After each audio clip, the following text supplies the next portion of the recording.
गांव की जिठानी। शांति अपने दो बेटों अर्नव और आरुष के साथ शांति से जीवन बिता रही थी। लेकिन शांति के पति सोहन से उसकी कभी कभार थोड़ी अनबन हो जाती थी। एक दिन शांति रोज की तरह सुबह का खाना बना रही थी, तभी दरवाजे की घंटी बजी। घंटी की आवाज सुनकर वो दरवाजे की ओर जाते हुए कहती है, अरे आती हूँ, कौन है? सब्र करो। शांति दरवाजा खोलती है तो देखती है कि उसके जेठ मोहनदास सामने खड़े होते हैं। वो सक पकाकर अपना घूंघट करती है और पैर छूकर कहती है, आइए आइए जेठ जी। कैसी हो शांति? जी मैं तो बिल्कुल ठीक हूँ, सब आपकी मेहरबानी है भाई साहब। शांति और मोहनदास की बातें सुनकर शांति का पति सोहन और उसके दोनों बेटे बाहर आ जाते हैं। अरे भैया राम राम, कैसे हो आप? राम राम भाई। अरे शांति, ऐसे खड़ी खड़ी क्या देख रही हो? चाय कॉफी कुछ लेकर आओ, भैया आए हैं। शांति तेजी से रसोई की ओर आगे बढ़ती हुए कहती है, अरे मेरी माँ, गेट खोलने के चक्कर में मेरे तो चावल ही जल गए। वो दौड़ी दौड़ी रसोई में जाती है और देखती है कि सारे चावल जल गए हैं। वो दोबारा चावल बनाने में लग जाती है। इतने में सोहन आवाज लगाता है, अरे शांति, तुम्हारे चावल का रोना खत्म हो गया हो तो चाय ले आओ। जी लाती हूँ अभी।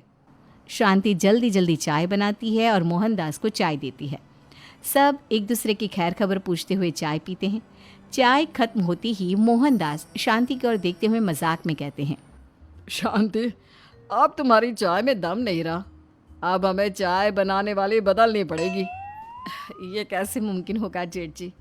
घर और बाहर का सारा काम मुझे ही करना पड़ता है और कभी कभी जल्दी जल्दी के चक्कर में काम बिगड़ जाते हैं, जैसे आज चावल जल गए। अरे इसी का तो हल लेकर आया हूँ। मैंने रिश्ता देखा है अर्नव और आरुष के लिए। दोनों लड़कियाँ बहुत सुंदर और सुशील हैं। अगर आप दोनों इजाज़त दें तो बात करूँ आगे। सोहन और शांति रिश्ते की बात सुनकर कहते हैं, अब ठीक है, बात चलाइए ना भैया, पर पहले लड़की के बारे में कुछ बताइए तो सही। हाँ हाँ भाई साहब, लड़की कैसी है, परिवार कैसा है, कहाँ के रहने वाले हैं? देखो, परिवार तो बहुत अच्छा है, पर वे दोनों लोग बहुत गरीब हैं। दहेज में कुछ मिलेगा नहीं। अरे हमें दहेज में कुछ चाहिए भी नहीं, बस लड़की संस्कारी होनी चाहिए। एक लड़की तो पढ़ी लिखी है और शहर की रहने वाली है, पर दूसरी अपनी गरीबी की वजह से पढ़ न सकी और गांव में रहती है। लेकिन दोनों है बहुत खूबसूरत। अगर तुम सबको देखते ही पसंद ना आ जाए तो मेरा नाम बदल देना। हाँ, पर तो हम आके मूंद कर भरोसा कर सकते हैं भैया। आप आगे बात चलाइए, हम शादी करने को तैयार हैं। कुछ ही दिन में अर्नव और आरुष की शादी हो जाती है। आरुष की शादी अनपढ़ लड़की मंजरी से हो जाती है, जो कि बहुत भोली भी होती है। और अर्नव की शादी पढ़ी लिखी लड़की तनुजा से हो जाती है, जो कि घमंडी और चालू होती है। एक दिन मंजरी घर के काम कर रही थी कि अचानक शांति उसे आवाज लगाती है, बड़ी बहू, ओ बड़ी बहू, मंजरी जल्दी यहाँ आओ। मंजरी जल्दी जल्दी शांति के पास जाती है। बेटा मेरे पैर दबा दे, बहुत दर्द हो रहा है। जी माँ जी, बस बर्तन धोकर आती हूँ।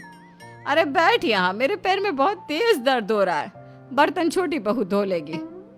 मंजरी शांति के पैर दबाने लगती है तो शांति तनुजा को आवाज लगाती है, छोटी बहू, ओ छोटी बहू।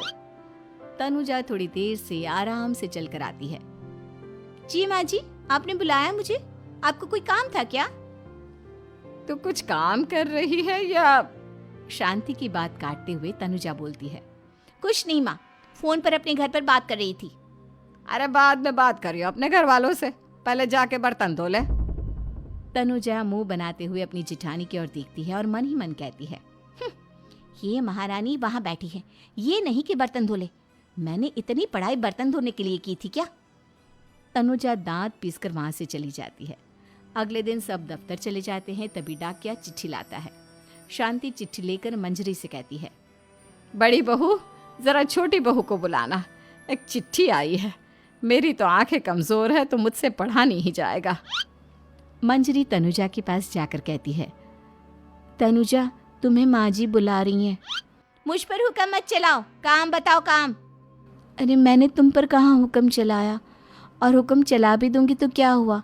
तुम तो मेरी छोटी बहन की तरह हो ना। तुम जैसी अनपढ़, जाहिल और गांव की गवार मेरी बहन नहीं हो सकती। बेचारी मंजरी तनुजा की बात सुनकर अपना सा मुंह लेकर रह गई।